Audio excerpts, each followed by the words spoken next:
Staff Sergeant Kael lay pressed into the damp earth, the scent of crushed juniper and metallic dust filling his nostrils.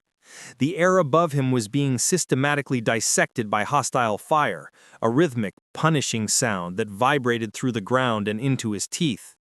The ambush had been swift, professional, and devastating. His partner was gone, the mission package secured. He was alone, 30 kilometers deep in hostile territory, with a shrapnel wound to his left shoulder that was bleeding sluggishly but persistently. Pain was a hot, insistent siren, but Kael had already relegated it to the background noise of the fight, a low-priority operational alert. His focus was on the 2 square meters of cover he occupied, reducing his world to the immediate manageable variables: rock hardness, soil texture, sound signature, and the 6-second cadence of the enemy's suppressed automatic fire. He refused the luxury of panic or self-pity. When the world shrinks to a foxhole, your only weapon is meticulous focus. He adjusted his position by millimeters, the movement barely perceptible, preserving his dwindling strength and maintaining the illusion of absolute stillness.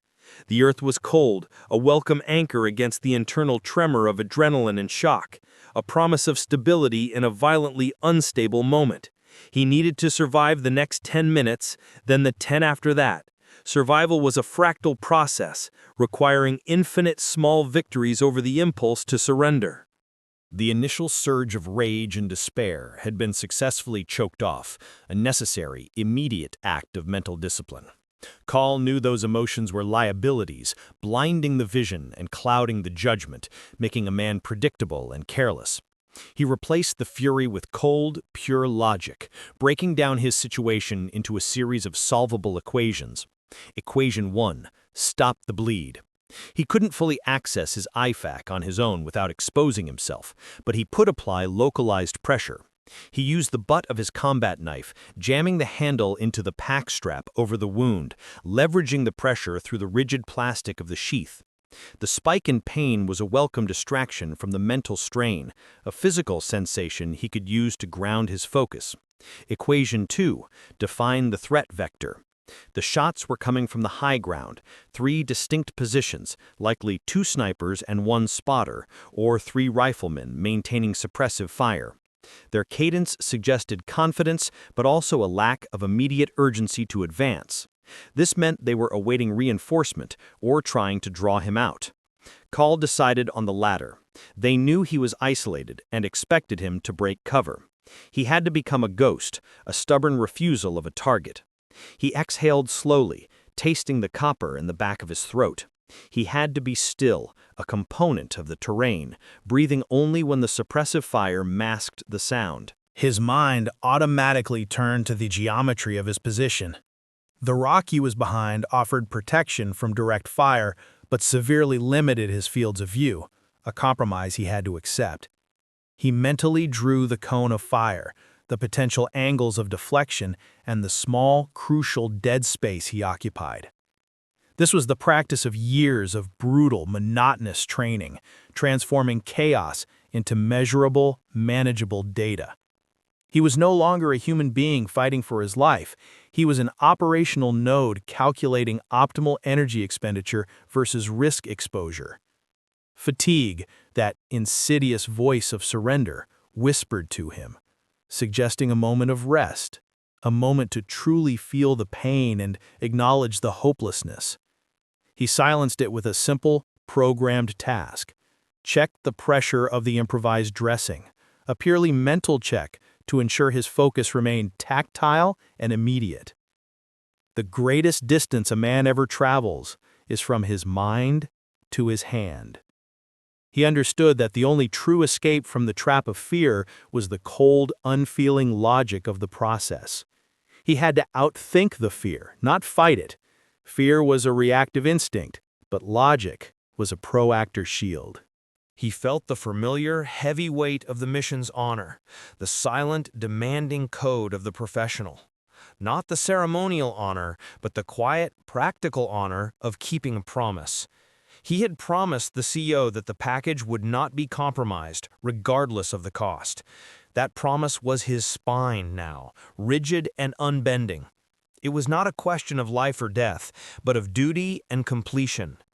Death was a certainty for all men. Failure was an option reserved for those who broke their word. He had a secondary means of extraction in 2 hours, a narrow, critical window he had to reach. 2 hours of complete, unblinking endurance. He ran a scenario analysis, a quick mental simulation of the next 30 minutes. If the enemy advanced from the north, he would use the single fragmentation grenade and the small berm. If they held position, he would wait for the cover of the low fog that was predicted to roll in with the pre-dawn chill. He pre-committed to the actions, removing the paralyzing necessity of making a critical decision under maximum duress. The cold logic of planning was his only warmth, the only thing that held the trembling of his resolve in check. Discipline is the practice of making difficult decisions easy by pre-committing to the only right course. Kael's breathing remained the most important element of his self-regulation. Deep, diaphragmatic breaths, slowly inhaled through the nose, slowly exhaled through the mouth. A practice learned during his initial sniper training, the ultimate control over heart rate and tremor. Each breath was a statement of control, a refusal to let the body dictate the terms of his survival. He could feel the blood soaking into the back of his jacket, churning the material stiff and heavy. The loss of blood introduced a mental lethargy, a thick-headed dullness that was more dangerous than the pain itself, confusing the sensory input. He countered the lethargy by focusing on a complex, abstract problem, recalculating the windage and bullet drop compensation for a 600-meter shot at a slightly elevated target, factoring in atmospheric pressure and temperature inversion. It was a purely hypothetical task, but the complexity forced his mind into high gear, burning through the mental fog. He shifted his rifle slightly, bringing the scope to his eye, a quick, practiced scan of the high ground, then down. Nothing. The enemy was patient, testing his resolve. He would show them the endurance of stone, the refusal of life to be easily extinguished. He knew he had to move. The eastern horizon was beginning to show the faintest hint of gray. The nautical twilight was approaching, and this patch of ground would soon be too exposed.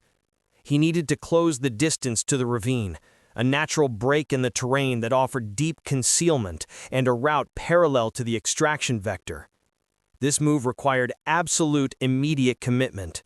Hesitation was a fatal flaw, a waste of precious time and cover. He checked the wind direction, the position of the shadows, and the enemy's suppressed fire cadence. The fire was slowing, becoming more sporadic, a clear psychological test. They were waiting for him to get impatient, to make the move he thought was necessary. He would use their anticipation against them. He had a 3-second window between bursts. He would use the first second to rise, the next second to sprint, and the third second to drop into the small fold of earth 30 feet away. He performed a final systems check. Rifle charged, safety off, breathing regulated. He could feel the cold, sharp presence of the pain in his shoulder, but it was distant, muffled.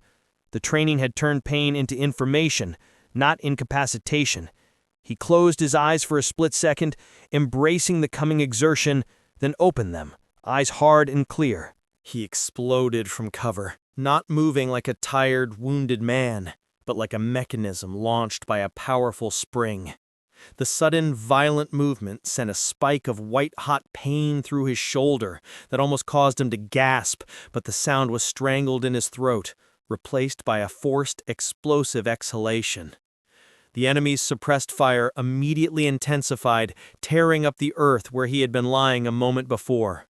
He was a low, fast blur, the 30 feet feeling like an impossible, extended mile. He hit the ground hard, rolling once into the deeper shadow of the earth fold, his rifle still in the ready position, barrel oriented toward the threat. He was breathing heavily now, the control momentarily broken by the violent sprint, but he immediately began the process of recovery, fighting the urge to immediately check his wounds. First, security. He scanned the new sector, confirming that his cover held, establishing his new line of fire. Only then, once the tactical situation was stable, did he allow himself the luxury of a physical check. The shoulder wound had opened up, but he was alive, and he had gained 30 feet. It was a victory measured in inches and heartbeats, a necessary down payment on his continued survival. He knew the move had compromised the enemy's certainty. They knew he was wounded and moving, and they would now be forced to make a decision: advance or continue the suppressive fire. He bet on the latter.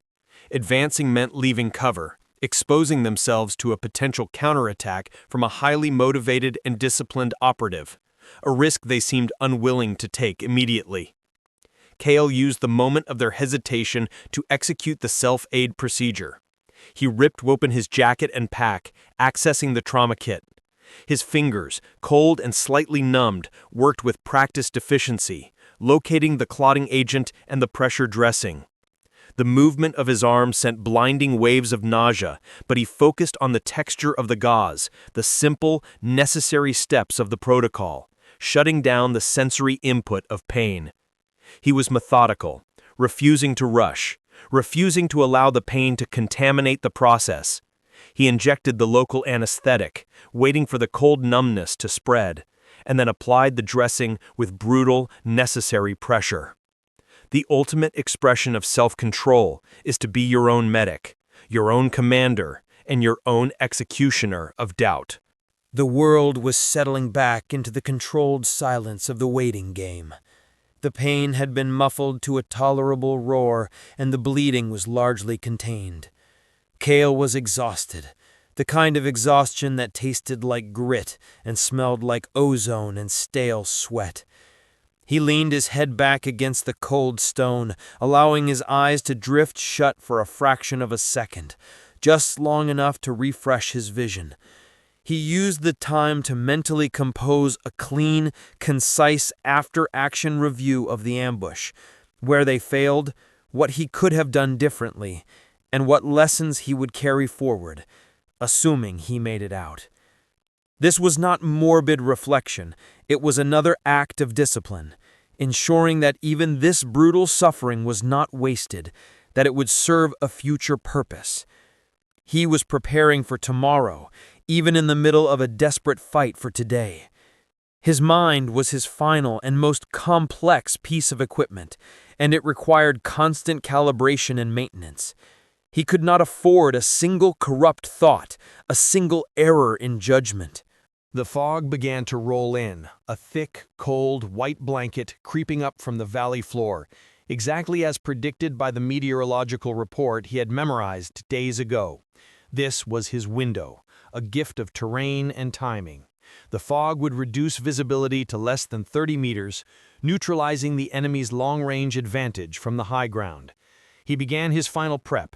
He retrieved the mission package, a small, insulated cylinder, securing it to his inner vest. The package was the mission's soul, and its safety superseded his own. He rose to a crouch, moving slower now, utilizing the creeping fog as his primary cover. The extraction point was 3 kilometers away, a line on the map that he had to reach before the fog lifted completely. He moved not with hope, but with an unwavering sense of necessity. The geometry of survival had shifted. The equation was now distance over time, calculated against the rate of the fog's movement. He was the variable, and he would not fail the calculation. He moved into the whiteness, a shadow disappearing into the ghost of the morning, his mind already 3 steps ahead of his feet, driven by cold logic and the geometry of survival. Movement in the fog was an exercise in pure discipline.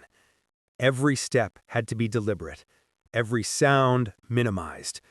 The fog dampened acoustics, which was a double-edged sword.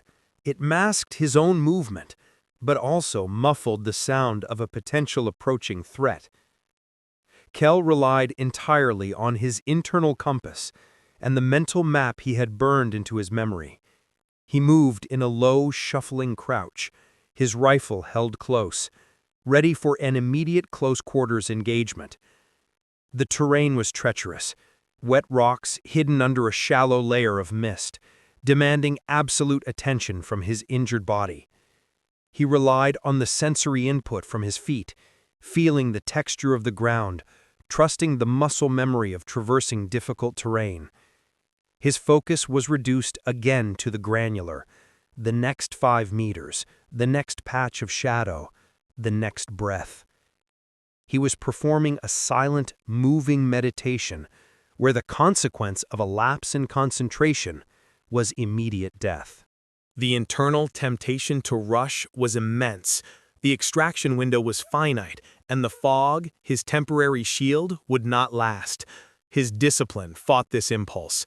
Rushing led to noise, noise led to detection, and detection in this visibility meant a decisive advantage for the unseen enemy.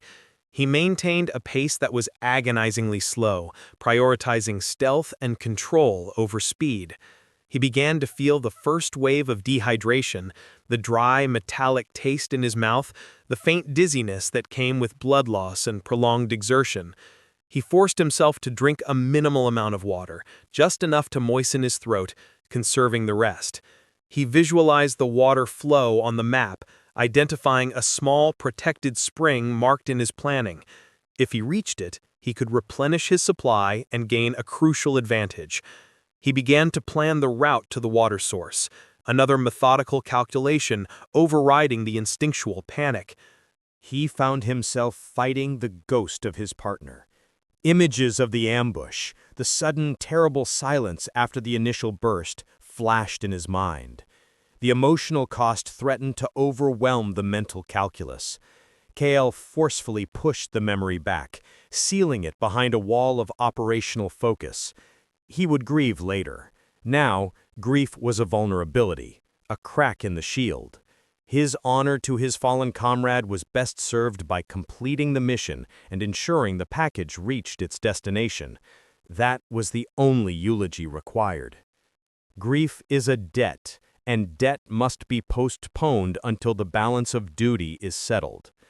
He focused on the rhythm of his movement, the steady, scraping sound of his boots on the shale, using the physical sensation to ground his mind in the present. The only reality was the path ahead and the ticking clock. He detected a faint anomaly in the fog, a slightly darker patch of gray, a shadow that moved too slowly to be the mist. He immediately froze, dropping to a knee, blending into the surrounding rock. He did not immediately raise his rifle. He simply listened. The sound, almost imperceptible, was the faint crunch of a boot on loose gravel. One man, patrolling the perimeter or perhaps searching. The enemy was closing the distance. Kael didn't allow his heart rate to jump.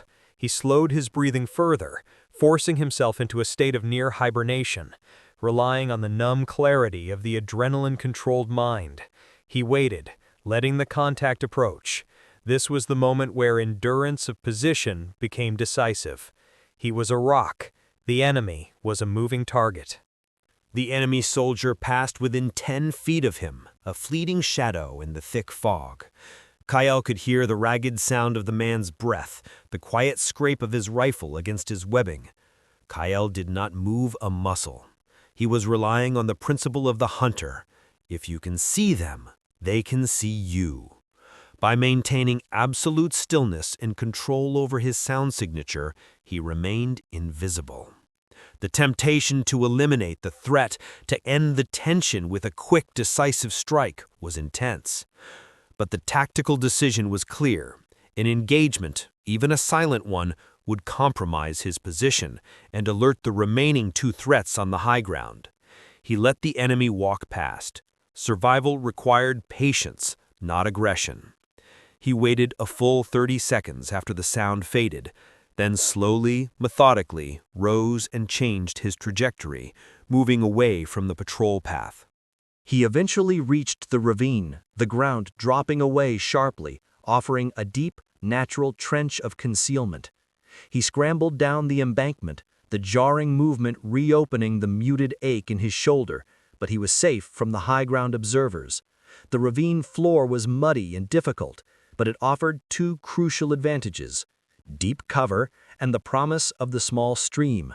He reached the water source, a trickle running over smooth stones, and immediately performed the water purification ritual. He did not drink immediately. Discipline required preparation before gratification.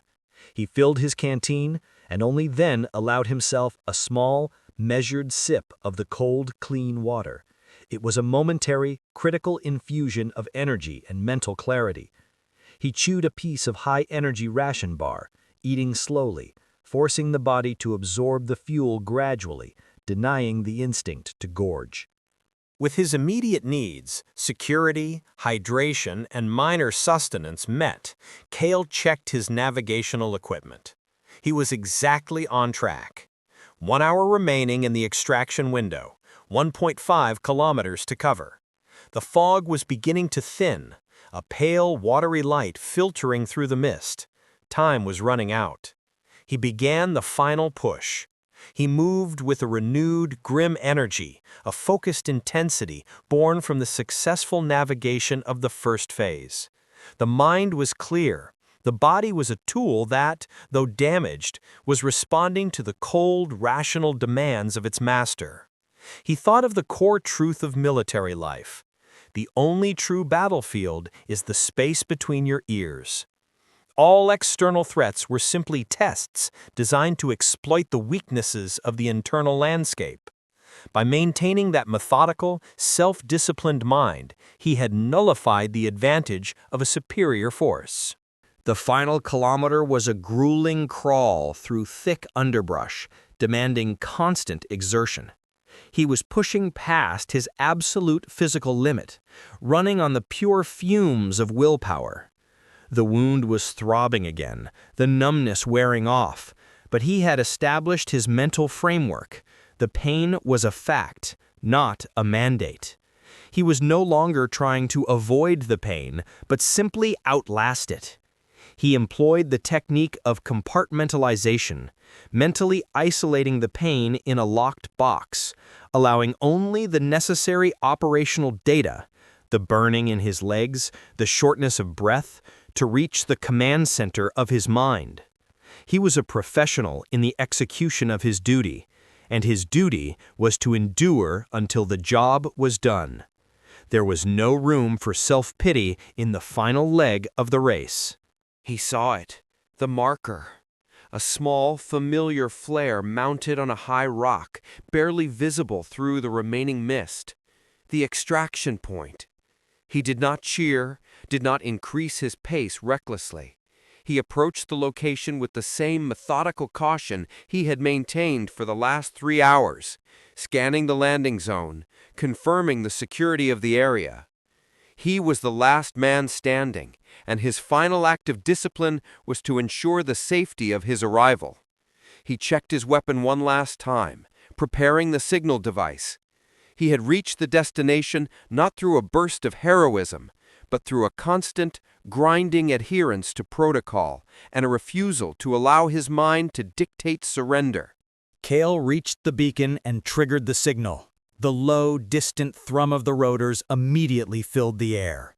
He dropped to a defensive crouch, rifle at the ready, watching the approach of the aircraft. He had done his part. He had faced the chaos and met it with a methodical mind. He had honored his word, secured the package, and navigated the impossible terrain of his own exhaustion. He was alive, not because he was lucky, but because he was disciplined.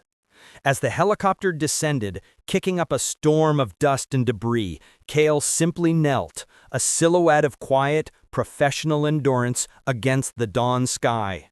The embodiment of a soldier whose greatest strength lay not in his gun, but in the unyielding geometry of his will.